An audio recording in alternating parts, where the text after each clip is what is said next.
까지 말씀과 33절부터 38절까지 말씀 우리 한 목소리로 같이 읽습니다. 여호와께서 모세에게 말씀하여 이르시되 너는 첫째 달 초하루에 성막 곧 회막을 세우고 또 증거궤를 들여놓고 또 휘장으로 그 궤를 가리고 또 상을 들여놓고 그 위에 물품을 진설하고 등잔대를 들여놓고 불을 켜고 또 금향단을 증거궤 앞에 두고 성막 문에 휘장을 달고 또 번제단을 회막의 성막 문 앞에 놓고 또 물두멍을 회막과 제단 사이에 놓고 그 속에 물을 담고 또 뜰 주위에 포장을 치고 뜰 문에 휘장을 달고 또 관유를 가져다가 성막과 그 안에 있는 모든 것에 발라 그것과 그 모든 기구를 거룩하게 하라. 그것이 거룩하리라. 너는 또 번제단과 그 모든 기구에 발라 그 안을 거룩하게 하라.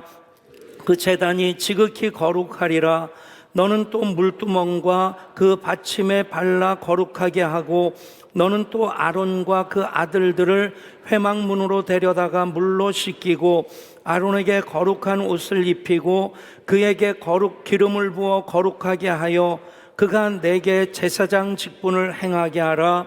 너는 또 그 아들들을 데려다가 그들에게 겉옷을 입히고 그 아버지에게 기름을 부음같이 그들에게 부어서 그들이 내게 제사장의 직분을 행하게 하라. 그들이 기름 부음을 받았은즉 대대로 영영이 제사장이 되리라 하시매 모세가 그같이 행하되 곧 여호와께서 자기에게 명령하신 대로 다 행하였더라. 33절입니다. 그는 또 성막과 제단 주위 뜰에 포장을 치고 뜰문에 휘장을 다니라.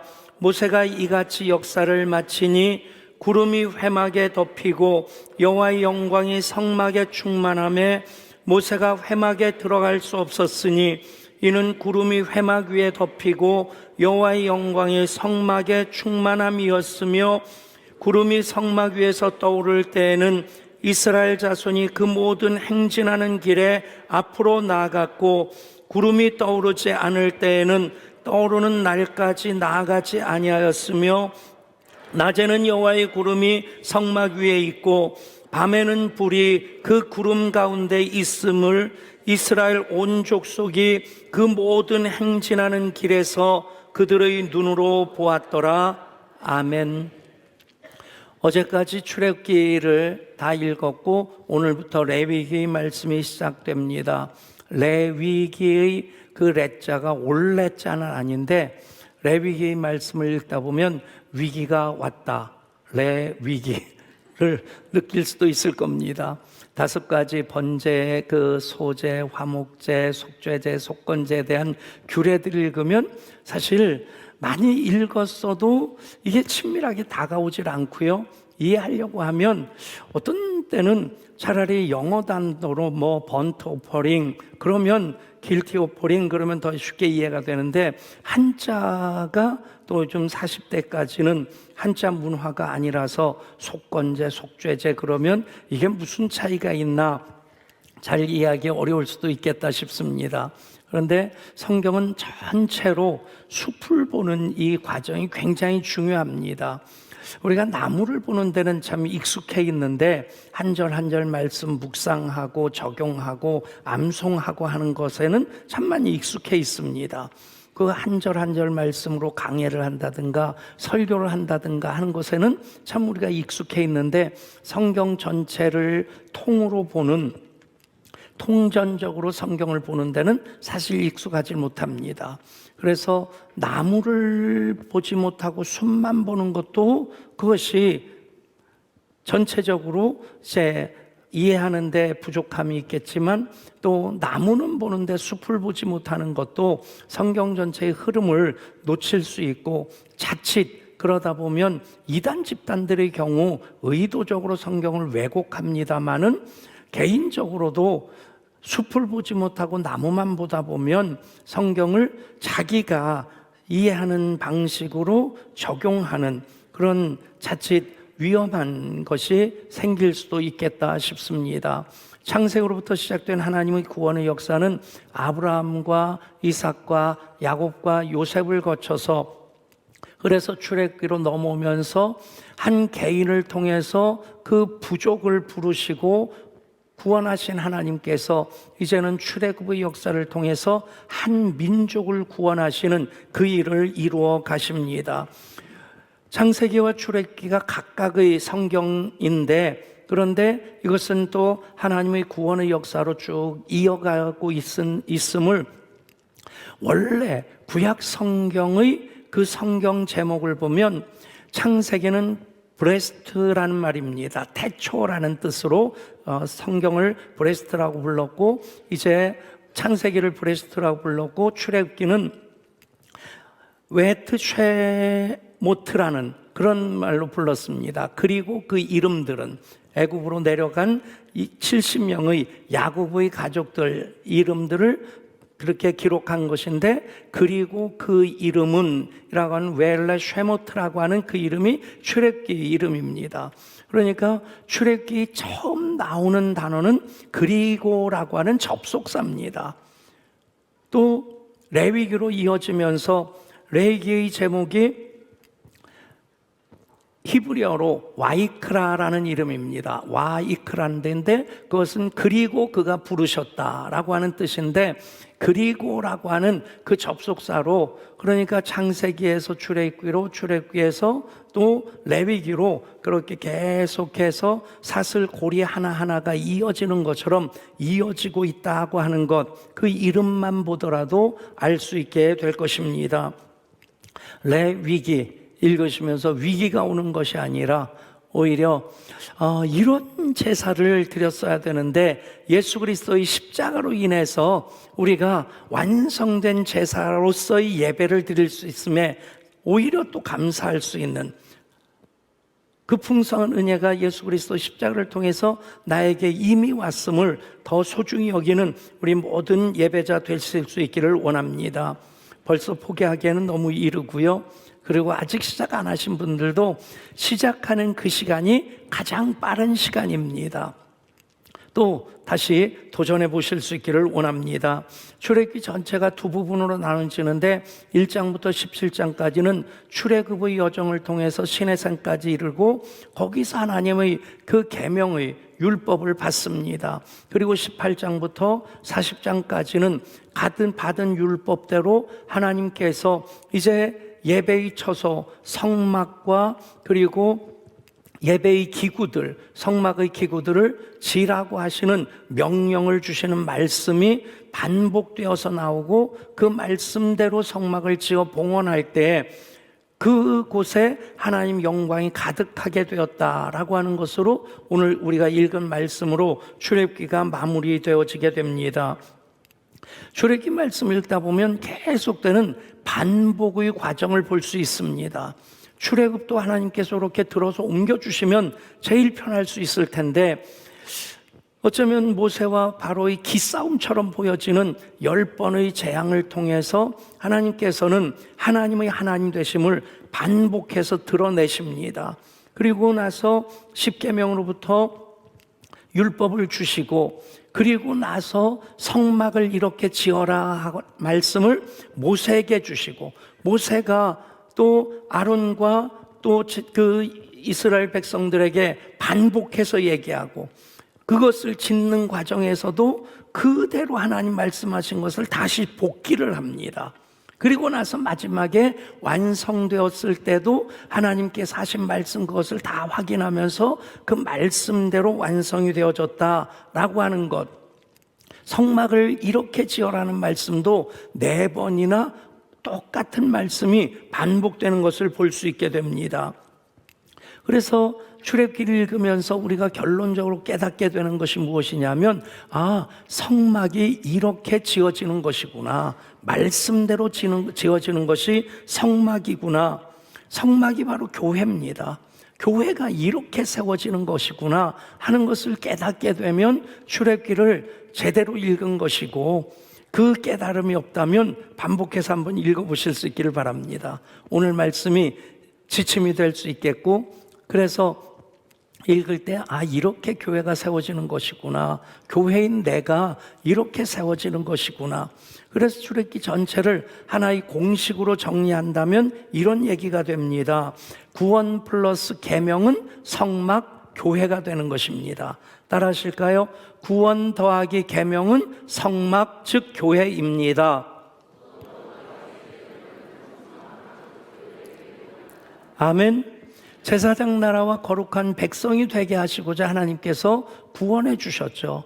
이스라엘 백성들도 그 목적으로 출애굽을 시켜주셨고 우리 또한 그 목적으로 구원해 주신 것입니다.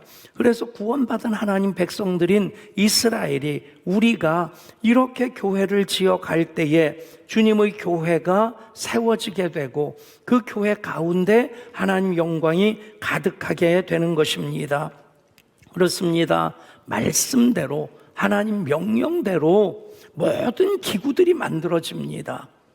하나님 말씀대로 하나님 명령대로 회막이 그 규격대로 지어지게 됩니다. 말씀대로 명령하신 대로 라고 하는 것, 어떻게 보면 건축의 과정에서 그것이 곧 설계도라고 하는 것을 우리가 이해할 수 있게 될 겁니다. 제가 예양교회 개척하고 건축을 2번 했고요, 중축을 2번 했고, 그리고 리모델링하고 한 것까지 하니까 6번 했더라고요. 거기다가 이제 다음 세대 비전센터까지 하면 지금은 우리 건축위원들이 정말 많이 애써주고 계셔서 잘하고 계셔서 제가 별로 신경 쓸 것이 없어요. 재정적인 문제는 우리 재정위원회에서 그렇게 또 애써주고 계시고, 그래서 참 목회 편하게 한다, 쉽게 한다. 그래도 뭐 고민이 없는 것 아니고 기도 안 하는 것 아니고, 아무튼 완전수로서 7번까지 하나님께서 채우고 은퇴하게 하신다 생각하면 그게 버거운 짐으로 느껴지는 것이 아니라 또 한 번 저를 통해서 하시는 하나님의 일로서 감사의 고백이 됩니다. 그렇기 때문에 제가 어딜 가서 건물을 보더라도 제가 뭐 노회장도 하고 총회 일도 조금 하고 뭐 그러다 보니까 이런 교회를 자주 가게 됩니다. 입당 예배도 가고 또 뭐 순서 맡아서도 가고 하다 보면 이제 보려고 해서가 아니라 저절로 보여지는 거예요. 이 교회 잘 지어졌다. 재료 참 잘 선택했다. 여러분, 어떤 교회 건물이든지 어떤 목적으로 지어진 건물이든지 그 건물이 잘 지어졌다라고 하는 것은 2가지 조건이 다 충족이 돼야 됩니다. 첫 번째는 설계가 잘 돼야 됩니다. 또 하나는 그 설계도대로 지어져야 됩니다. 설계라고 하는 것은 조감도 1-2장 그리는 게 아닙니다. 디자인 몇 장 평면도 하는 것이 아니라 어쩌면 우리가 보이는 것은 설계의 일부분이고요, 보이지 않는 것, 천장, 이 바닥에 배관도 들어가 있고 전기줄도 깔려 있고 소방 설비도 들어가 있고요, 복잡하게 거미줄같이 얽혀져 있습니다. 그래서 설계가 잘 되면 건축의 절반이 끝난 것이다 라고 얘기할 만큼 설계가 중요합니다. 그리고 설계가 잘 됐다면 그 건물이 잘 지어지기 위해서는 설계도대로 자재를 선택해 가지고 건물을 짓게 되면 잘 지은 건물이 됩니다. 여러분, 교회도 마찬가지입니다. 건물로서의 교회가 아니라 공동체로서의 교회, 주님의 몸인 교회. 어떤 교회가 교회다운 교회입니까? 하나님 말씀대로 지어지는 교회입니다. 아멘. 개인의 신앙도 마찬가지입니다. 어떤 신앙이 건강한 신앙이고 좋은 신앙이냐? 말씀대로, 말씀에 점검하고 말씀에 순종하고, 그래서 말씀대로 지어져가는 교회가, 그 신앙이 건강한 신앙이고 좋은 신앙이 되는 것입니다. 그것이 출애굽기에서는 계속 반복되어지는 겁니다. 그 의미를 모르고 읽으면 왜 똑같은 얘기 반복해서 할까? 지루한 느낌이 들 수 있겠지만 이렇게 말씀대로 사는 것이, 이렇게 말씀대로 성막을 짓는 것이 중요하구나. 그 깨달음이 있기에 우리는 25년 동안 예한교회를 주님의 몸된 교회로 세워왔고 앞으로 25년을 주님 더 기뻐하시는 교회로 계속 세워갈 수 있게 될 줄 믿습니다. 그렇게 계속 이어지면서 그 마무리하는 과정에서 38장에 보면 그 전체 성막과 성막의 그 기구들을 만드는 데 들어간 목록에 대한 결산이 나오는데 38장 24절부터 나옵니다. 금이 29달란트 730세겔, 은이 100달란트 1775세겔, 노시 70달란트 2400세겔입니다. 이 달란트라고 하는 것이 성경에 나오는 이제 화폐 단위이기도 하고 무게 단위이기도 한데 지역에 따라서 신약과 구약의 달란트의 무게가 다른데 구약 시대는 1달란트가 34kg이었습니다. 금이 29달란트라고 하는 것을 킬로그램으로 환산하면 1톤이 넘습니다. 여러분 집에 몇 돈 있다고 너무 뽐내지 마세요. 성막을 짓는 데 들어간 금은 1톤이 넘어요. 요즘 금값으로 환산하니까 대강 계산해 보니까 1,000 몇백억이 되더라고요. 1,000 한 2, 300억 정도 되는, 여러분 어마무시한, 물론 그때부터 지금까지 인플레이션이 너무 많이 됐기 때문에 똑같은 화폐 가치가 적용되는 것은 아니라 할지라도 그런 헌신이 있었다는 얘기입니다. 그런데 그것이 이렇게 엄청난 금이 들어갔다, 이렇게 엄청난 은이 들어갔다가 아닙니다. 그 결론은 39장 42절 43절입니다. 여호와께서 모세에게 명령하신 대로 이스라엘 자손이 모든 역사를 마침에 모세가 그 마친 모든 것을 본즉 여호와께서 명령하신 대로 되었으므로 모세가 그들에게 축복하였더라. 아멘. 여러분, 말씀하신 대로, 명령하신 대로 우리 교회가 지어져야 되고요, 우리 신앙의 삶도 원칙이 말씀하신 대로, 명령하신 대로 되어져야만 합니다. 그것으로 여호와께서 말씀하신 그 모양, 그 식양대로 다 만들어졌습니다. 진설병상, 금 등잔대, 그리고 분향단, 그리고 법궤와 그 위에 두 그룹 천사가 날개를 마주하고 있는 그 법궤 뚜껑까지 다 하나님께서 말씀하신 대로 지어졌습니다. 그런데 그것으로 끝나는 것이 아니라 그 다음에 오늘 말씀 9절에서 이렇게 합니다. 또 관유를 가져다가 성막과 그 안에 있는 모든 것에 발라 그것과 그 모든 기구를 거룩하게 하라. 그것이 거룩하리라. 아멘. 오래전에 덕정에서 우리 예배당 건축하고 그리고 이제 이런 강대상을 그때 처음 들여놨습니다. 그리고 얼마 지나지 않아서 한 정부 기관에서 하는 세미나에, 무슨 세미나였던지 어쨌든 초청을 받아서 간 적이 있었는데, 가서 그 강당에 들어갔는데 우리 예배당에 있는 강대상하고 똑같은 게 거기 있더라고요. 반갑기보다는 의아하다는 생각이 들었어요. 저게 왜 저기 있지? 저거 강대상인데? 그런데 그 앞에는 십자가가 없었고요, 그 기관의 표시가 이제 마크가 거기 새겨져 있었습니다. 그걸 보면서 처음에는 좀 낯설었어요. 왜 저게 강대상인데 교회에 있어야 될 게 여기 왔을까? 사실은 이것을 만드는 업체에서는 교회만 납품하는 게 아니라 정부기관이든지 기업체든지 요청하는 데가 있으면 거기 마크를 붙여서 다 납품할 테고, 그때 그 생각도 했습니다. 저거 절에서 쓰면 저 앞에 만자가 써 있었겠네. 여러분, 똑같은 재질로 똑같은 만드는 것까지가 중요한 게 아닙니다. 진설병상도 또 금촛대도 분향단도 법궤도 금이 1톤이 들어갔다가 중요한 게 아닙니다. 똑같이 만들었지만, 하나님 말씀대로 만들었지만 그것이 거룩하게 되는 것은 관유를 받을 때입니다. 아멘. 그 관유는 성령의 기름 부심을 뜻합니다. 거룩하게 하는 기름. 여러분, 관유가 발라지기 전에는 하나의 기구일 뿐입니다. 똑같이 만들었어도. 그런데 관유가 발라질 때 그것이 거룩해지는 겁니다.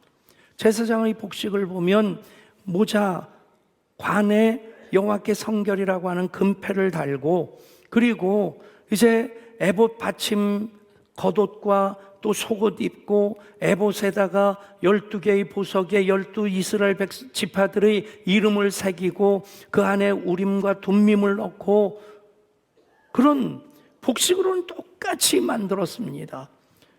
그 12보석 보면 사파이어도 있고 루비도 있고 에메랄드도 있고 다이아몬드도 있어요. 다이아몬드에 어떻게 글자를 새겼는지 참 신통하다는 생각도 해봤습니다. 어쨌든 그게 얼마짜리냐 중요한 게 아닙니다. 그렇게 만들어진 제사장의 옷을 관유로 덧입힐 때, 관유가 발라질 때 그 제사장의 직분이 거룩해지는 겁니다. 옷이 사람을 거룩하게 하는 것이 아니라 관유가 사람을 거룩하게 하고, 마찬가지입니다. 우리 한 사람 한 사람이 거룩한 예배자가 되는 것은 성령의 임재와 기름 부심입니다. 이 예배당 하나의 건물일 뿐입니다. 그런데 성령님이 임재하셔서 우리가 이곳에서 예배할 때에 이곳이 거룩한 예배당이 됩니다. 우리 마찬가지입니다. 이 지구상에 존재하는 80억 이상의 모든 사람들이 하나님 형상으로 지음받은 사람들이고 하나님 주신 생명으로 살고 있습니다. 그러나 그들이 다 거룩하지 않습니다. 왜요? 예배함으로 성령이 임재하실 때, 성령의 기름 부심을 받을 때에 거룩한 하나님 백성이 되고, 그들이 드리는 예배를 하나님 기뻐 받으시고 그 가운데 하나님 기쁨으로 임재하시게 되는 것입니다. 그래서 우리가 예배할 때 성령님의 임재를 사모하고요, 갈망하는 것, 예배를 위한 모든 준비 다 필요합니다. 방송팀에서는 어제 하루 종일 예배를 위해 준비하고, 찬양대는 지난주일부터 찬양 연습하고, 또 주보팀은 어제 밤 저녁 늦게까지 주보 다 접어놓고 다 준비가 되어집니다. 모든 준비가 다 매뉴얼대로 완벽하게 되었다 할지라도 가장 중요한 것은, 예배를 예배되게 하는 것은 성령의 기름 부심입니다. 여러분, 성령님 임재하실 때 우리는 그 거룩한 가운데 거하게 되고, 그 거룩함을 경험하게 될 때 하나님 영광이 그 가운데 충만함을 내가 맛볼 수 있게 되는 것입니다. 여러분, 관유로 발라 거룩하게 하시는 예배 되기를 언제나 소망하시면서 예배하시는, 성령님을 사모하시고 초청하시면서 예배 드리시는 우리 모든 예배자 될 수 있기를 소원합니다. 그럴 때 그곳에 여호와의 영광이 충만하게 됩니다. 모세가 하나님의 명령을 따라 성막을 세우고 그곳에 기름을 부어 거룩하게 구별했을 때, 그때에 하나님의 영광이 그곳에 충만하게 임하게 됩니다. 34절 35절 말씀 우리 다시 한번 같이 읽습니다.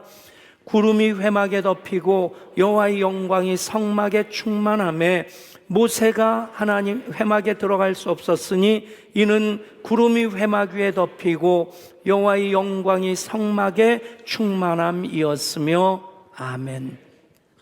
여러분, 예배가 소중한 이유가 하나님의 영광입니다.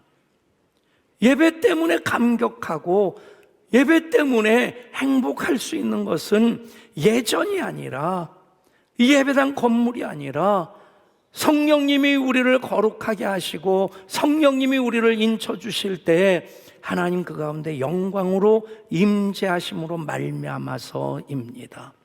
하나님 영광 가운데 우리는 거하고 있습니다.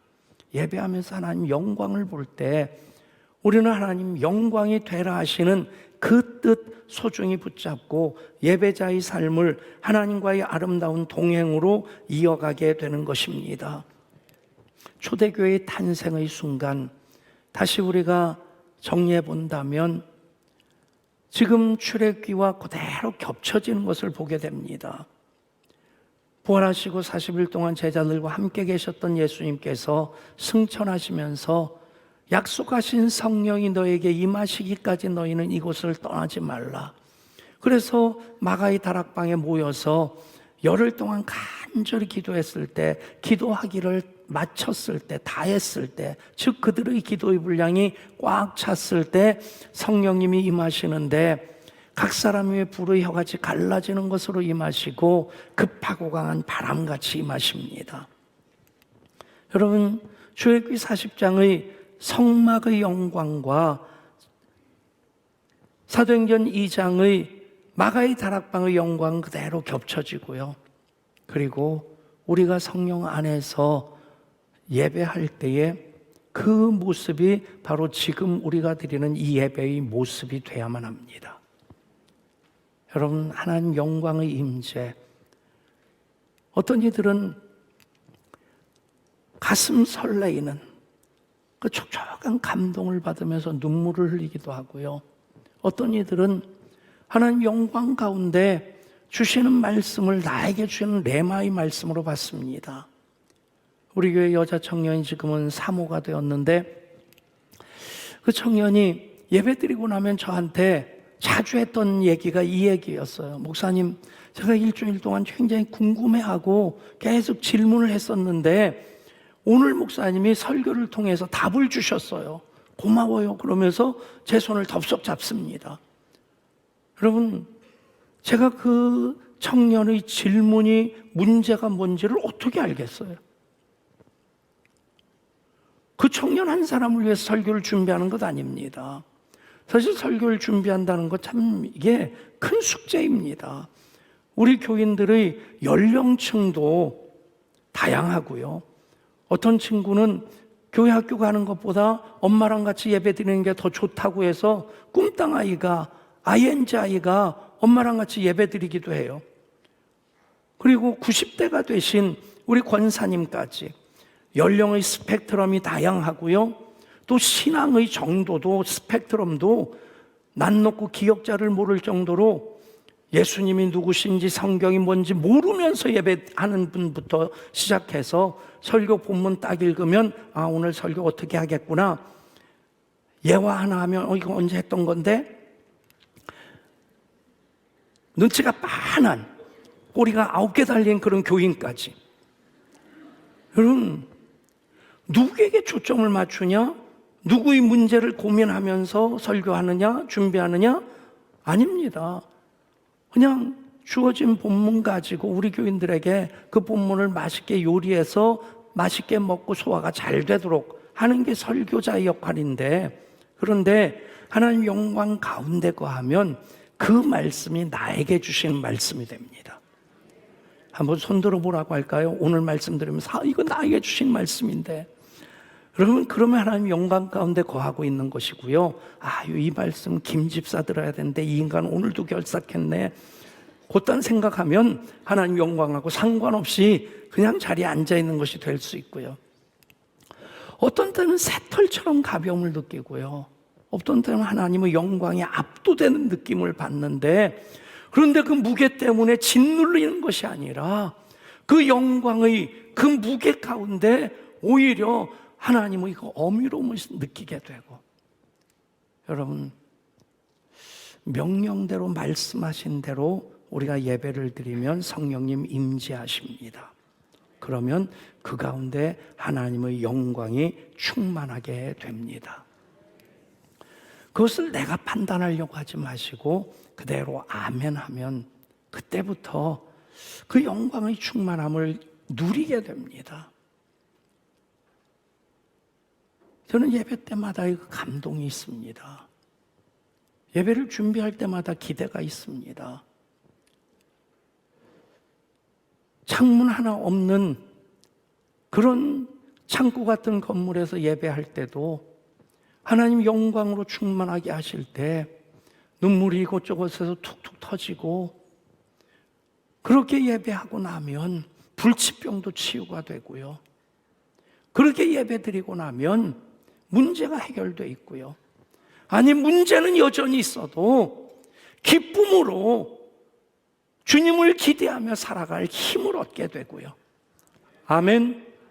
여러분, 출애굽기 전체, 그것은 출애굽기에 기록된 말씀으로 끝나는 것이 아니라 우리의 신앙에 적용해야 될 하나님 말씀이 되고, 그대로 우리의 신앙의 삶이 돼야 되고, 신앙 공동체로서의 우리 교회가 돼야만 합니다. 그럴 때 그것이 아름다운 동행으로, 하나님과의 동행으로 이어지게 됩니다. 하나님의 영광이 충만하게 될 때 구름 기둥과 불 기둥이 그들 가운데 있게 되고, 그들은 구름 기둥과 불 기둥이 움직이면 따라가고요, 머물러 있으면 한 달이든 두 달이든 세 달이든 그곳에 머물러 있어야 했습니다. 여러분, 이게 신앙입니다.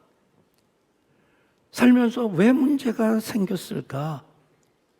어디서부터 잘못됐을까? 고개를 갸웃거리면서 복기를 해보면 답이 나옵니다. 딱 한 가지입니다. 하나님 없이 나 혼자 바빴고요, 하나님보다 내가 앞서가려고 했었고요. 기도는 열심히 드리는데 하나님 영광과 상관없는 내 욕심만을 위한 기도일 수 있고요. 사역은 열심히 하는데 하나님 영광과 상관없는 나를 나타내고자 하는 사역일 수 있고요. 예배도 열심히 드린다고 하는데 하나님 영광과 상관없는 내 위로와 내 의를 위한 예배가 될 수 있다는 얘기입니다. 하나님보다 내가 앞설 때 꼬이기 시작합니다. 예배는 열심히 드려도 이기적인 그런 그리스도인이 될 수 있다는 얘기입니다. 여러분, 하나님을 앞세우는 것, 구름 기둥과 불 기둥, 40년 광야 생활이 항상 이스라엘 백성들에게 순탄하지 않았습니다. 불순종한 때도 있었고요. 그런데 하나님 구름 기둥과 불 기둥으로 40년 세월 인도해 주셨습니다. 그 이후로 우리의 허락하신 구름 기둥과 불 기둥은 하나님의 말씀과 성령의 임재입니다. 하나님보다 내가 앞서면 꼬이기 시작합니다. 하나님을 앞세우고 순종하면서 나아가면 우리는 하나님과의 아름다운 동행을 이어갈 수 있게 됩니다. 그런 신앙이 되시기를 축복합니다. 우리 교회 그렇게 25년 왔다고 조심스럽지만 말씀드릴 수 있고, 앞으로 25년 그렇게 갈 때에 하나님께서 더 멋지게 행하실 일들 우리 경험하면서 더 큰 영광 하나님께 올려드리게 될 줄 믿습니다. 기도합니다. 하나님, 출애굽기 말씀을 정리하며 명령대로 순종하는 것이 신앙인 것을, 그리고 관유가 발라질 때 성령의 임재 가운데 거룩해지는 것을, 그 가운데 하나님 영광이 충만한 것이 우리 예배의 감격이 되는 것임을, 그래서 구름 기둥과 불 기둥의 인도하심 따라 살아가는 우리의 삶이 하나님과의 아름다운 동행으로 이어지게 하여 주시옵소서. 우리 주 예수 그리스도 이름으로 기도드리옵나이다. 아멘.